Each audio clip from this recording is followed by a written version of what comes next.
سورہ یاسین بالکل منفرد صورت ہے۔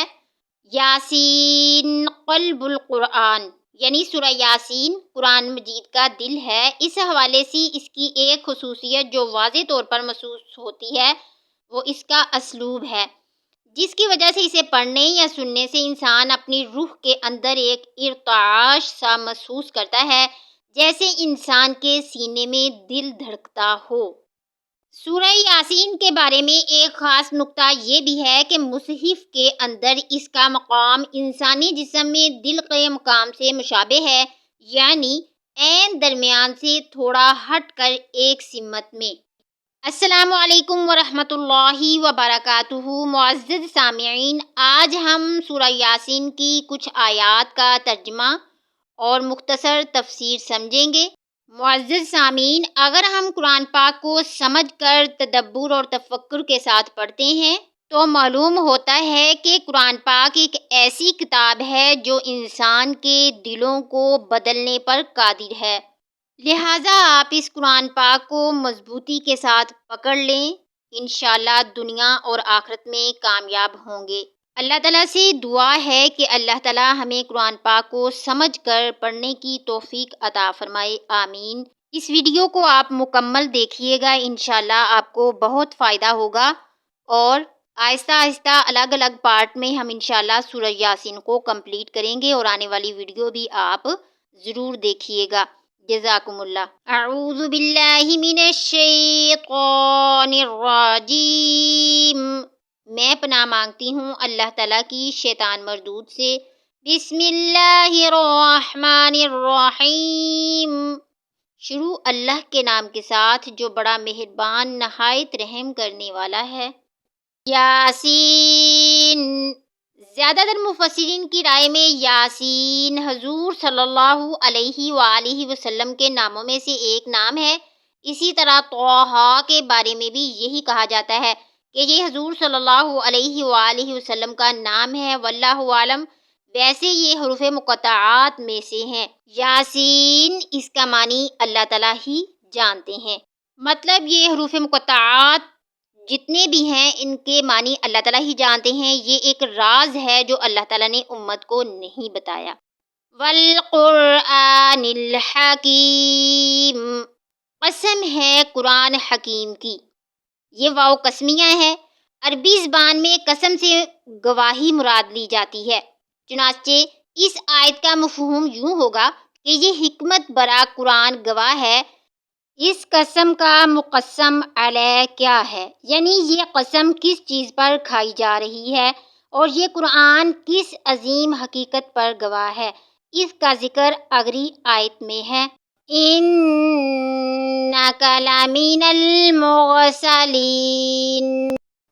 کہ اے محمد صلی اللہ علیہ وآلہ وسلم یقیناً آپ رسولوں میں سے ہیں۔ گویا حضور صلی اللہ علیہ وآلہ وسلم کی رسالت کا سب سے بڑا مصدق، تصدیق کرنے والا اور سب سے بڑا ثبوت قرآن حکیم ہے، اور قرآن حکیم ہی آپ صلی اللہ علیہ وآلہ وسلم کا سب سے بڑا معجزہ بھی ہے۔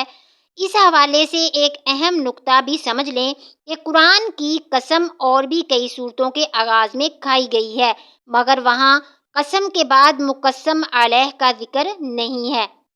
مثلاً سورہ صاد کی پہلی آیت میں یوں فرمایا گیا، صاد والقرآن ذی الذکر۔ سورہ زخرف کے شروع میں یوں فرمایا گیا، حامیم والکتاب المبین۔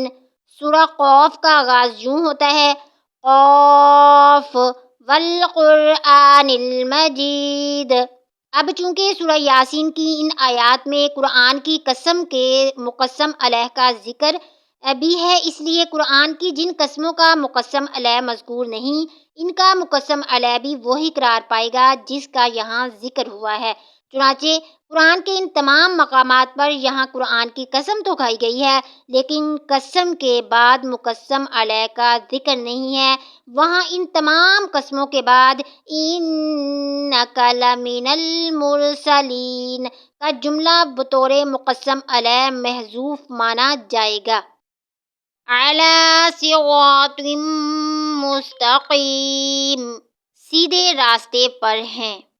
تنزیل العزیز الرحیم، اور اس قرآن کا نازل کیا جانا اس ہستی کی جانب سے ہے جو بہت زبردست نہایت رحم فرمانے والا ہے۔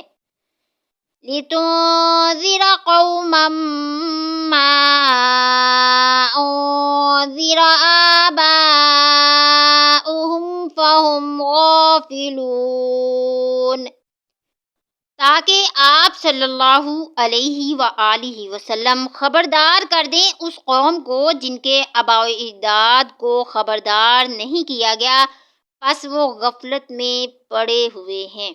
یہ مضمون اس سے پہلے سورۃ السجدہ کی آیت نمبر 3 میں بھی آ چکا ہے، یعنی آپ صلی اللہ علیہ وآلہ وسلم سے پہلے چونکہ اس قوم میں کوئی نبی یا رسول نہیں آیا، اس لیے نہ تو انہیں نبوت اور رسالت کے بارے میں کچھ معلوم ہے اور نہ وہ کتاب و شریعت سے واقف ہیں۔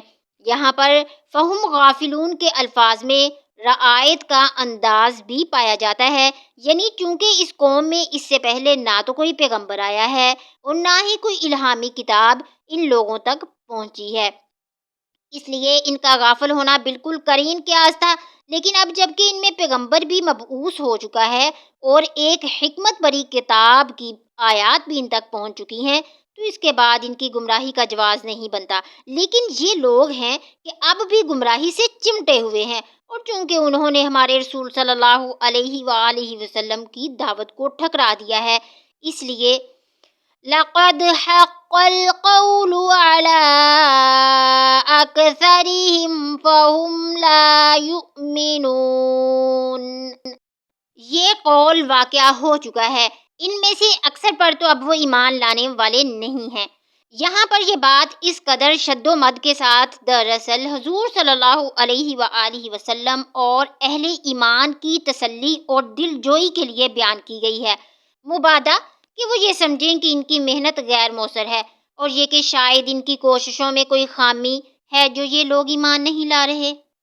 إِنَّا جَعَلْنَا فِي أَعْنَاقِهِمْ أَغْلَالًا فَهِيَ إِلَى الْأَذْقَانِ فَهُمْ مُقْمَحُونَ، ہم نے ان کی گردنوں میں توق ڈال دیے ہیں اور ان کی ٹھوڑیوں تک اسی طرح پہنچے ہوئے ہیں کہ ان کے سر اونچے ہو کر رہ گئے ہیں۔ معزز سامعین، آج کی ویڈیو میں اتنا ہی کافی ہے۔ آپ یہ تمام آیات ذہن نشین کریں، انشاءاللہ اگلی آیات جو ہیں ہم اگلی ویڈیو میں آہستہ آہستہ کور کریں گے۔